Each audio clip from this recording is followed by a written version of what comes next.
Several moderate Democrats dropped out of the Democratic primary and immediately endorsed Joe Biden. This was a way of coalescing around Joe Biden in an effort to beat Bernie Sanders, who was the front runner in this primary race. Now, Pete Buttigieg, Amy Klobuchar, and Beto O'Rourke came out of nowhere and endorsed Biden recently. And so Bernie Sanders was asked about that. What are his thoughts? Well, he answers that question in this next clip. Pete Buttigieg said he got out of the race to try to stop you. I am shocked by that. Are you concerned about the moderates consolidating behind Joe Biden? Look, it is no secret. I mean, the Washington Post has 16 articles a day on this, that there is a massive effort trying to stop Bernie Sanders. That's not a secret to anybody in this room. The corporate establishment is coming together. The political establishment is coming together, and they will do everything. They are really getting nervous that working people are standing up. So they're nervous that working class people are standing up for decent wages. They're nervous that we are prepared to take on the fossil fuel industry to try to save this planet. They're nervous that more and more Americans understand that healthcare is a human right, not a privilege. So it doesn't surprise me. All right, I started by talking about a super PAC that is spending millions of dollars today. So why would I be surprised that establishment politicians are coming together?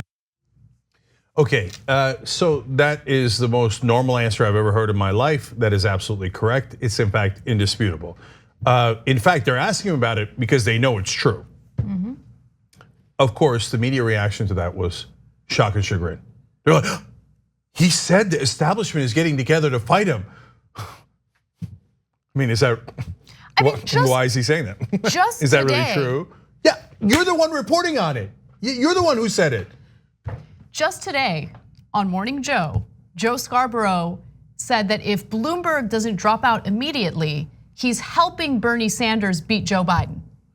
In fact, NBC News reporter reporting just now, a little while ago on television, saying there's tremendous pressure on Mike Bloomberg to unite the party. Well, wait a minute, how would it be united when you got, in fact, if people dropped out and supported Bernie Sanders, who's the front runner, that would more arguably unite the party around the front runner.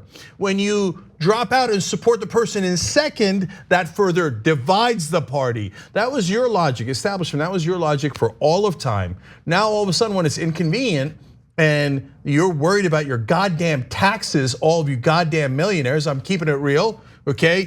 Joe Scarborough is a multi-millionaire, they all are, okay? Mm-hmm. And they're like, oh, my precious taxes. Oh my God, Bernie Sanders is gonna help real people and not us. No, you have to help us, the elites, right? And they're all in a panic, their hair's on fire. So unity no longer means supporting the front runner. Unity means betraying the front runner, attacking the front runner, viciously going after the front runner, doing everything you can to make sure the front runner in the Democratic Party loses. Their hypocrisy knows no bounds.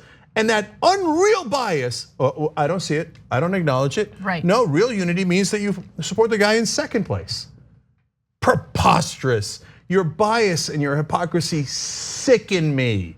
Yeah, and I think it is important, as you've been doing, to decode what you hear from establishment Democrats. So when they talk about unity, what they're really talking about is we need to consolidate support as these corporate Democrats in order to defeat Bernie Sanders. But one other thing I want to decode is this claim that the reason why they want to defeat Bernie Sanders isn't because they want to protect their precious money or power. It's because they're really concerned that Bernie Sanders wouldn't beat Donald Trump. Now, we all know that's not true. We've seen the polling that proves it.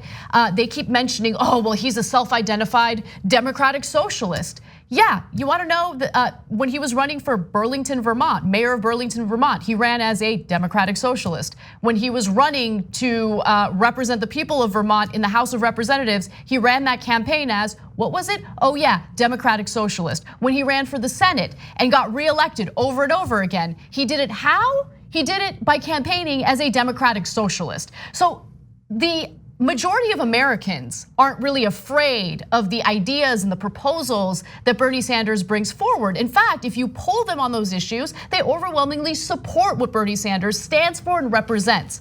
The people who are afraid of his brand of socialism are the very people who are gonna have to pay just a little bit more in taxes. They're the people who have to redistribute not just money, but a little bit more of their power, and they hate it. So I'll go further, man. Look, all the established media, you see it right in front of your eyes. The most biased, trying to make sure the progressives lose, lying, smearing, doing whatever they have to do. Now you gotta support us. We have almost no money. They have all the money. And they unify around, no, bow your head, bow your head. You must, unity is code word for compliance, right? You gotta go to tyt.com/go. You gotta keep us independent. You gotta keep us afloat and sustainable and strong. Please, it's so important because without us, who's gonna fight back? Who's gonna fight back? And the reason they attack TYT the most is because we're the biggest. And so they always try to knock down the strongest voice on the other side. And every time we criticize them, their little precious feelings get so hurt. Oh my God, I can't believe you called me a millionaire and that you think I care about the taxes. Of course you do, of course you do. By the way, I'll tell you one hopeful thing. When I saw Bernie Sanders responding to that, he didn't soft pedal it, he told it exactly as it was. And when I saw that, I thought, that is gonna resonate. Now we're about to have a race after Super Tuesday, where yes, we have two major contenders, Bernie Sanders and Joe Biden. And one has the entire elites on his side, Joe Biden. The other one clearly has the working class and the people on his side. They're not gonna win that battle. Look, I've been predicting that Bernie Sanders is gonna get to this point for a long time. Nobody believed in 2013, nobody believed in 2015, 2016, etc. And people will still be skeptical today. But I'm telling you right now, that's a winning message, what you saw Bernie Sanders say. Because every working class in this country doesn't go, oh, Joe Scarborough, the millionaire, and Mike Bloomberg, the billionaire, and all these guys. Oh, I bet they have my best interests in mind. I bet I should vote against the guy who wants to give me higher wages and health care so that the millionaires can get richer. It's not gonna work. Bernie Sanders is gonna win. I can't wait for him to be president. Will any of those guys ever apologize for all their lies and smears and all the, oh, Bernie can't win? They're never, ever going to admit how ridiculously wrong they have been the entire time. Why are you panicking now if you weren't wrong in the first place? Why all of a sudden is your hair on fire? I thought Bernie had no chance. That's what you told your viewers 1,000 times over. Have you ever apologized for lying to them or being so monstrously wrong that you're so incompetent you should be immediately fired and taken off the air? Have you ever gotten anything right? You said Hillary Clinton couldn't lose. You said Joe Biden was the most electable. You said Bernie Sanders had no chance. You said the Iraq war was a great idea.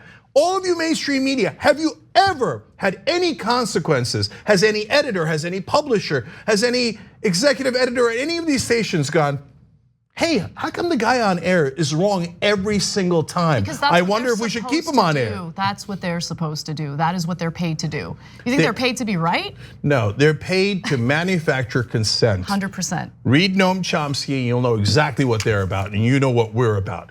And we're gonna beat them. Young Turks. Thanks for watching the Young Turks, really appreciate it. Another way to show support is through YouTube memberships. You'll get to interact with us more. There's live chat emojis, badges.